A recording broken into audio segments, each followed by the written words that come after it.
Quand nous parlons du ministère de la bienfaisance, à quoi voulons-nous faire allusion? Qui est notre prochain et comment vraiment apporter un soutien ou être à l'écoute?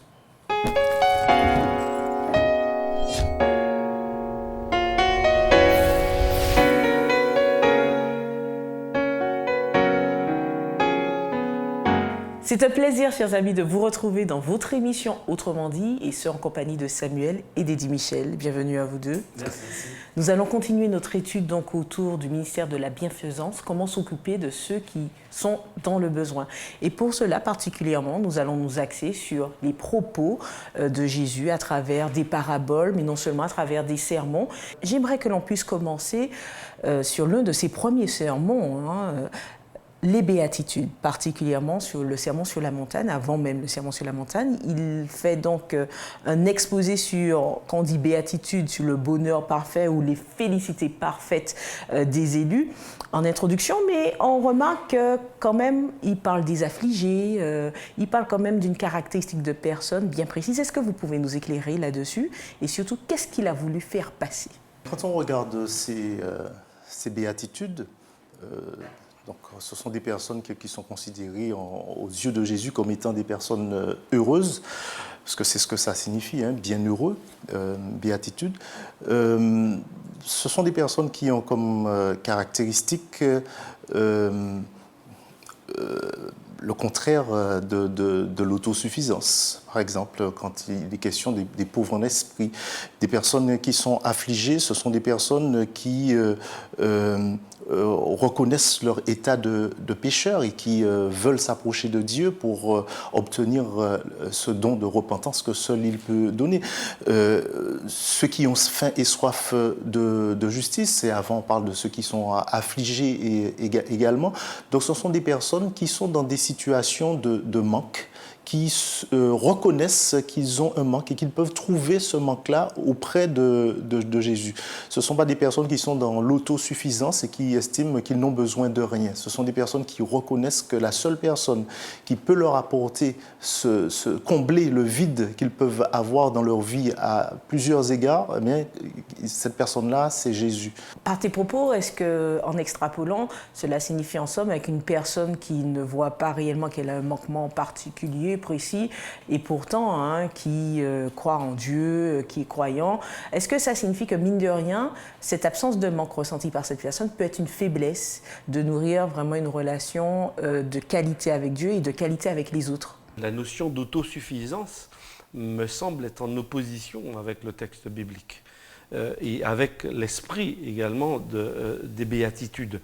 Je crois que même dans une quête de Dieu, pour être en quête de Dieu, il faut ressentir au plus profond de soi-même un certain manque, un certain vide, une absence en quelque part. Et je crois que c'est ce vide qui nous pousse également à rechercher Dieu.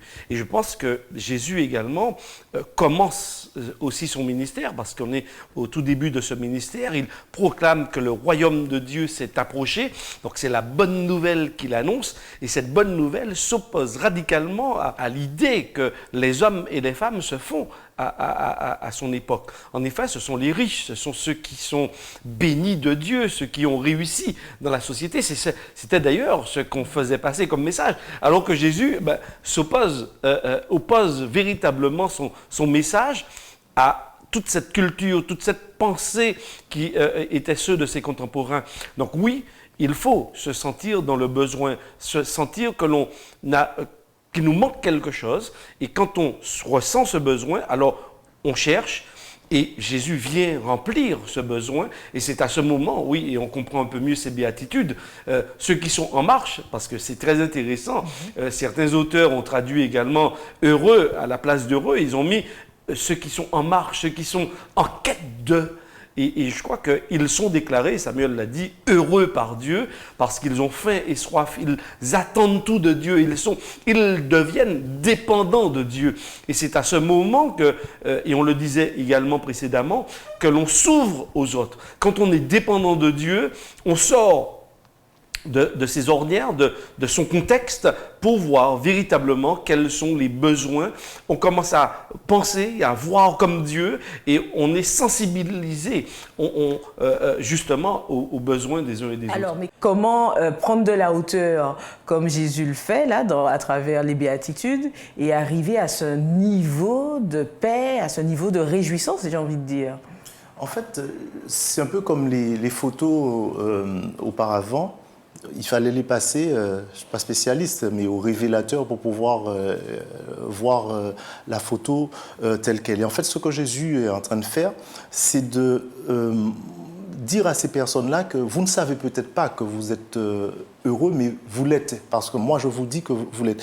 Le contexte, en fait, c'est que on n'a pas dit, dans le chapitre précédent, il y a plein de gens qui suivent Jésus, parce il prêche et puis il fait des guérisons, pas seulement des gens d'Israël, des gens des contrées. On dit qu'il y a même des personnes qui viennent de Syrie et de la Décapole, etc., et qui viennent, et Jésus va parler à toutes ces personnes-là qui reconnaissent en lui un grand prophète, qui reconnaissent en lui une forme de transcendance, pour leur dire ce que l'on appelle, qu'il appelle les pauvres en esprit, des personnes qui ont une certaine humilité, humilité pour reconnaître, une humilité profonde pour reconnaître qu'en dehors de Dieu, il n'y a pas de salut, il n'y a pas d'autre solution. Eh bien, le royaume des cieux est à eux. Donc, on a une sorte de définition, en tout cas, des personnes qui peuvent avoir, qui sont potentiellement éligibles au royaume des cieux. Les pauvres en esprit, les affligés, les débonnaires, ceux qui sont doux, c'est-à-dire que ceux en fait, tout le contraire de ce qu'on aurait pu penser à l'époque quand on regardait ces personnes-là. Jésus va dire que vous êtes, comment dirais-je, des personnes heureuses et vous êtes en marge. Effectivement, parce que et ne restez pas là sur vous-même parce que vous êtes affligé, parce qu'on considère que vous êtes des pauvres en esprit. Dans certaines traductions, on dit même en avant. En avant. Mais quel peut être le message pour nous aujourd'hui alors? Le parallèle. En fait, rien n'a changé. Ceux qui sont en marche avec Jésus, ceux qui sont dans cette dynamique qui laissent justement dans le contexte, qui suivent Jésus. Donc, ça veut dire que Jésus les voit comme déjà ses disciples. Jésus ne s'adresse pas simplement au monde d'une façon générale, mais ce sont ceux qui quittent un certain nombre de choses. Jésus a appelé déjà quelques disciples dans l'évangile selon Matthieu. Donc on voit qu'on quitte pour entrer dans quelque chose de nouveau, quelque chose de différent, quelque chose aussi qui est en rupture avec le milieu ambiant. Et je crois qu'aujourd'hui aussi, c'est très intéressant parce que ce ne sont pas forcément les valeurs que l'on recherche et que l'on met en avant. Les doux, les faibles d'esprit. Au contraire, j'imagine les personnes qui étaient là et qui se sentent réconfortées, valorisées par Jésus et se disent « Ah bon, ok ». Ça veut dire qu'il y a une possibilité, il y a un champ du possible qui s'ouvre avec Jésus. Et je crois que c'est très intéressant lorsqu'on lit ces béatitudes aussi sous cet angle. Parce qu'il n'y avait pas que des pauvres, que des affligés, que des doux. Dans le groupe, il y avait différentes personnes. Mais n'empêche que Jésus a parlé à différentes catégories de personnes, même si dans les béatitudes, les béatitudes reflètent les caractéristiques justement de celui qui suit Jésus. C'est pas plusieurs personnes, même si dans le contexte, eh bien, ça entre dans les oreilles de différentes personnes, mais n'empêche que ce sont des caractéristiques que l'on retrouve dans la vie du disciple de Jésus. Et je crois que aujourd'hui, pour être concret, mais ce sont les mêmes caractéristiques que Jésus demande de son disciple, d'être dépendant de lui, pauvre d'esprit, se reconnaître pauvre d'esprit. On n'a pas tout, on n'a pas toute la connaissance. Non, on a besoin d'apprendre de Dieu. On a besoin d'être doux. Ce n'est pas les violents qui s'en emparent, même si le texte biblique va utiliser cette expression, mais ce n'est pas un texte qui nous invite à être violents. Dans son contexte. Donc oui, ce sont les doux, ce sont les miséricordieux. On découvre d'ailleurs que ce sont aussi des caractéristiques de Dieu. Et donc ces caractéristiques de Dieu, on les retrouve également chez le disciple de Dieu. Donc nous sommes exactement dans le même contexte et Jésus s'adresse à nous encore aujourd'hui et il s'attend à nous trouver dans cet état d'esprit pour que nous continuions l'œuvre qu'il a commencé lorsqu'il est venu sur terre, l'œuvre de bienfaisance, puisque nous sommes un peu dans ce cadre, que nous puissions la poursuivre et être encore acteurs avec lui dans ce monde au XXIe siècle. Nous essayons de décortiquer un peu le message que Jésus directement a adressé au peuple à l'époque et l'impact pour nous aujourd'hui. On a vu les béatitudes, mais il va un peu plus loin par la suite, toujours dans Matthieu, où il parle d'être le sel de la terre, d'être la lumière du monde. Alors, quand vous entendez cela, à quoi ça vous renvoie? Ça vous fait penser à quoi? Et quelle est notre responsabilité? Le sel donne de la saveur. Le sel sert également à conserver. Alors, la question de la saveur, eh bien, un chrétien ne doit pas être fade dans son christianisme, dans sa relation avec Dieu et puis également dans sa relation à l'autre. Donc le sel justifie, enfin l'utilisation de l'image du sel justifie cela. La lumière, c'est encore plus, si je puis dire, plus facile à comprendre, parce que lorsqu'on on évolue dans le noir, on ne voit pas. Et le chrétien est appelé, l'enfant de Dieu est appelé justement à être un phare, à être une lumière. Parce que quand il n'y a pas de lumière, on ne sait pas forcément où on va et les ténèbres nous obscurcissent les yeux.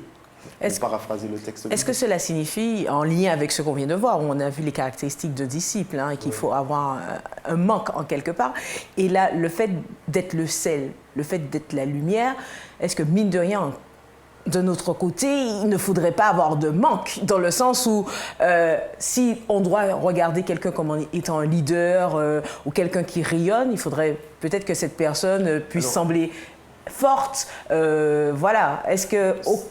Vous voyez, c'est là où je veux en venir? C'est-à-dire que ce n'est pas forcément dans le sens d'un leader charismatique qu'il faut voir les choses. Un chrétien doit avoir une lumière qui émane d'elle-même. Mais cette lumière-là, c'est tout simplement une lumière comment dirais-je, qu'elle reflète. C'est une lumière qui vient de celui qui est là-haut. Et parce qu'elle est dans une relation avec Dieu, elle entretient cette relation-là. Et c'est comme le miroir. Samuel, je te taquine. Est-ce que ça signifie que je vois des halos de lumière autour de toi qui descendent du ciel? Non, c'est comment ça se voit, justement? C'est de manière très concrète, dans la vie de tous les jours, que cela se voit. Effectivement, on ne va pas forcément voir un halo parce que autour de la tête de l'enfant de Dieu, parce qu'il est en relation. Mais par contre, on verra qu'il va s'occuper des plus démunis, puisque c'est l'objet de notre étude cette semaine et ce trimestre plus généralement. Son témoignage sera parlant à son travail, à son domicile, avec ses enfants, avec ses voisins. Donc la lumière fera de lui non pas un être charismatique ou un leader, quoique on peut trouver des leaders, mais un leader que certains vont suivre aveuglément, mais quelqu'un qui va interpeller de par sa manière d'être, dans ses rapports avec ceux qui l'entourent.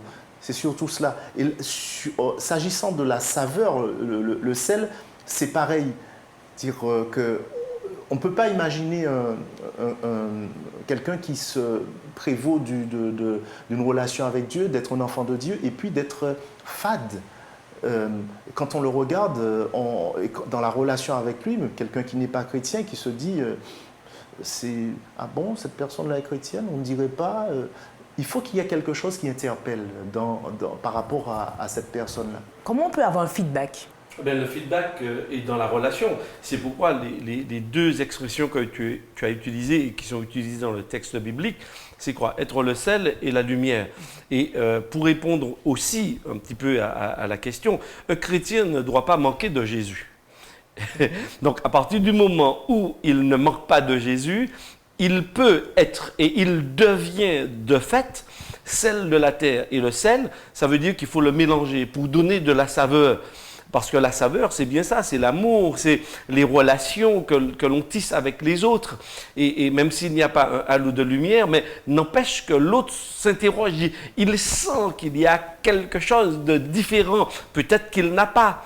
Mais Il sent qu'il y a quelque chose de différent. Et d'ailleurs, quand il n'y a pas de sel dans la nourriture, on se dit, oh là, c'est fade.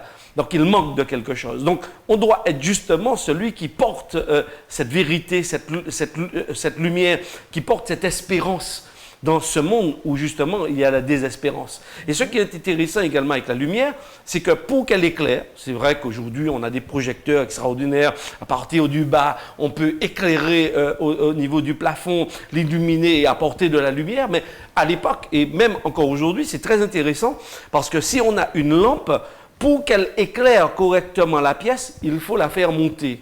Et plus on la fait monter, et plus elle va éclairer, et elle aura un spectre beaucoup plus large dans son action. Et je crois que Jésus est en train de dire aussi aux disciples qui sont présents, à la foule qui est présente, eh bien, lorsque vous m'avez dans votre vie, lorsque vous marchez avec moi, ce n'est pas pour aller vous cacher, vous terrer en quelque part. Non, vous êtes la lumière. Vous êtes censé éclairer, donner, parce que la lumière donne aussi une direction. Et par rapport à l'expression que Samuel a utilisée tout à l'heure, celle du phare, c'est pour éviter également les pièges, c'est pour éviter les récifs. Et c'est là où on met des phares. C'est justement pour que les marins puissent justement s'orienter, se diriger. Donc nous sommes aussi disciples de Jésus, de ceux qui donnent la direction pour pouvoir justement ne pas rater le salut et la bonne nouvelle que Jésus offre. Il y a juste une chose que je veux ajouter par rapport à ce que Michel disait, parce que je trouve que c'est très intéressant. Dans un contexte où il n'y aurait pas eu de péché, où le bien régnerait et que cela, n'est pas sûr que Jésus aurait dit « vous êtes le sel de la terre ». Le fait d'utiliser cette image-là, c'est toujours en rapport avec un monde qui est, comment dirais-je, un monde dans lequel il y a de ceux qui ne sont pas de sa bergerie, si je puis dire, qui ne font pas partie du royaume. Et c'est dans le rapport, le sel prend tout son sens dans le rapport à l'autre. Parce que Eddie Michel a dit que c'est quand on le mélange, quand on va l'utiliser, effectivement qu'il va prendre son sens. On utilise le sel pour saler, parce qu'il n'y a pas de saveur ailleurs. Donc on va apporter la saveur ailleurs. Et c'est pour ça que Jésus dit, vous êtes ce sel-là, ce sel de la terre-là, c'est vous. Où on rehausse la saveur, puisque chaque aliment a une saveur, oui. Et le sel est un exhausteur de goût, et au contraire. Alors du coup, j'aimerais qu'on puisse faire le parallèle avec plusieurs paraboles dont Jésus a fait mention, non seulement le bon samaritain, mais l'histoire de l'homme riche et de Lazare, et que l'on puisse s'attarder d'abord sur le bon samaritain. Alors c'est vrai qu'on peut se poser la question par rapport à nos échanges, mais au final de compte, qui est notre prochain ? Et puis, on parle toujours de notre prochain également, mais est-ce que nous, ça nous arrive aussi d'être en manque, dans un manquement où d'autres peuvent répondre à nos besoins? Voilà. Ce qui est intéressant aussi dans cette parabole, entre autres, parce qu'on pourrait réfléchir vraiment autour de cette parabole, c'est que mon prochain, ce n'est pas seulement celui qui a la même nationalité, qui partage ma nationalité. Parce que dans l'histoire, c'est un Samaritain et un Juif. Donc, très intéressant. Et on sait qu'à l'époque, il y avait une vraie tension entre les Juifs et les Samaritains. Et Jésus, volontairement, donne aux Samaritains ce comportement bienveillant vis-à-vis d'un Juif. C'est très intéressant.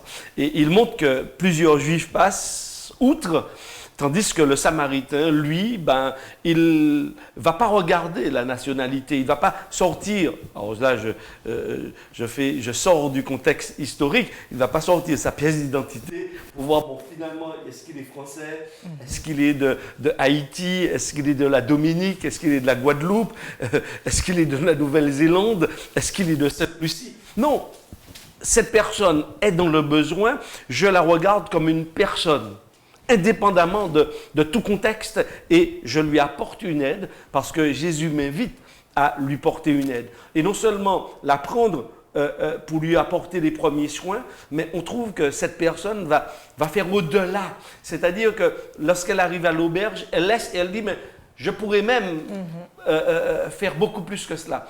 Donc je vois que la question du prochain Et malheureusement, nous fonctionnons aussi de façon clivée par rapport à cela. C'est-à-dire que, ok, ce sont ceux qui me ressemblent, ceux qui ont ma nationalité. Pourquoi, selon toi, parce qu'on voit néanmoins des personnes dans le besoin autour de nous. On ne peut pas dire qu'on soit aveugle ou on soit sourd, même s'il y a un sens qu'on n'a pas, on ressent les choses, on voit quand une personne a un besoin. Qu'est-ce qui fait que quelquefois, je ne vais pas dire bien souvent, mais quelquefois, on ne répond pas à cela, à ce besoin. On n'apporte pas un soutien, on n'apporte pas un secours. C'est vrai, nous sommes là en train de parler. Non, mais je me mets dans le bateau, je me mets dans le cas. Mais bien sûr, mais tu sais, Florence, juste avant que Samuel réponde, en fait, c'est naturel. Parce qu'on peut avoir, dans le contexte qui est le nôtre, le sentiment que l'autre, en fait, cet étranger, il nous vole quelque chose. Et puis il devrait rester chez lui, il n'a pas à être là, il vient manger notre pain. Donc, en quelque part, il y a aussi des tensions qui existent bien aujourd'hui, qui sont bien actuelles, que le texte biblique fait ressortir. Oui, voilà. Et comme nous sommes aussi, et on le disait un petit peu, aussi dans le manque, on se dit, ah mais non, on ne va pas prendre notre argent pour le donner à cet étranger. Donc, on est souvent, on a le cœur fermé par rapport à ça, par rapport à ces différentes personnes qui ne sont pas forcément de notre nationalité. On est beaucoup plus enclin à aider ceux qui nous ressemblent, nos frères et sœurs, je dirais presque même dans la foi. Et puis les autres, bon, on a un autre regard. Mais il me semble que la Bible renverse justement ce mode de pensée, ce schéma. Mais j'avoue que c'est seulement la présence de Jésus, et dans le texte de Paul aux Romains chapitre 12, va le dire, il faut qu'on soit renouvelé dans notre intelligence pour discerner la volonté de Dieu. Donc c'est le renouvellement, la métanoïa, une transformation totale, radicale de notre manière de penser actuelle, pour que nous puissions comprendre ce que Dieu veut et comment agir. Et est-ce qu'il y a un effet, à force de détourner le regard de l'autre qui a un besoin et on ne répond pas forcément à ce besoin, est-ce qu'il y a un effet, bon bien sûr il y a un effet sur l'autre parce que son besoin est toujours là, mais est-ce qu'il y a un besoin sur nous, dans le sens où quand on ne répond pas aux besoins de l'autre, est-ce qu'il y a une conséquence? Est-ce qu'il y a un effet sur nous? On régresse? Est-ce que mine de rien, vous voyez là où je veux en venir, il y a un impact sur nous, le fait qu'on n'agisse pas en faveur de l'autre ou qu'on ne réponde pas à son besoin, sachant qu'on en a conscience? Oui, forcément qu'il y a un impact sur nous, parce qu'on décide sans avoir, comment dirais-je, interrogé, si je puis dire, Dieu sur ce qu'on devrait faire dans telle ou telle situation. On décide arbitrairement, égoïstement, d'intervenir ou de ne pas intervenir, d'aider ou de ne pas aider. Et on verra certainement tout à l'heure que le résultat sera très clair. Hein. Jésus va interpeller sur les choix qui sont faits à tel ou tel moment, qu'on l'on pense extraordinaire parce qu'on a fait plein de choses, et Jésus dira que vous ne l'avez pas fait, plutôt que ce n'est pas à moi que vous l'avez fait, parce que les mobiles qui sont avancés à certains moments pour faire certaines choses ne sont pas les bons, ou bien à certains moments on devait faire quelque chose, on ne l'a pas fait, parce qu'on a une position un peu trop égoïste. Je voulais revenir sur la question du prochain, parce que je trouve qu'elle est intéressante, parce que dans le texte biblique, les scribes et les pharisiens, à l'époque, estimaient que si on n'était pas juste, c'est extraordinaire, si on n'était pas juste, on ne pouvait pas être considéré comme prochain. Et donc il fallait, pour être considéré comme prochain, puisque le texte dit « tu aimeras ton prochain comme toi-même », il fallait que la personne puisse prouver, puisse démontrer d'une manière ou d'une autre qu'elle était juste. Et à ce moment-là, elle était, disons, qualifiée de prochain. Elle entrait dans le cercle du prochain à qui on pouvait accorder un certain nombre d'attention et accorder cet amour-là. Et là, on voit pour le coup que Jésus va inverser la question. Pour la question qu'il lui est posée, c'est de savoir qui est mon prochain. Et la réponse qu'il donne, c'est pas qui est mon prochain, mais de qui suis-je le prochain. Et il va montrer que chacun a la responsabilité d'agir, en fait, en tant que prochain envers une autre personne, quelle que soit sa nationalité, quelle que soit, je dirais même, sa situation spirituelle. C'est pas parce que la personne, on estimerait d'ailleurs en s'asseyant sur le trône de Dieu qu'elle n'est pas juste, qu'elle marche pas dans les clous de ce que Dieu aurait tracé, eh bien qu'on doit se dire, eh bien, non, eh bien, je ne vais pas aimer cette personne-là. On doit aimer cette personne-là,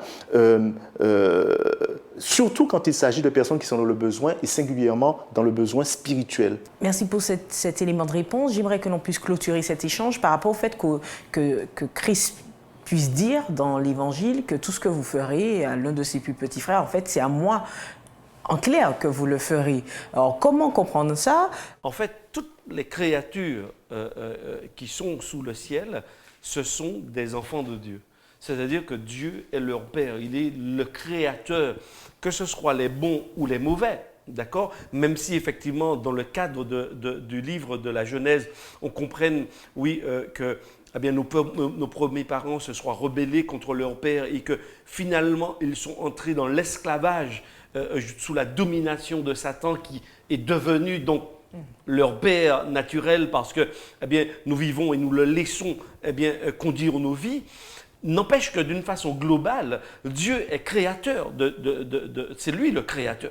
Satan n'a créé et ne donne la vie à quiconque.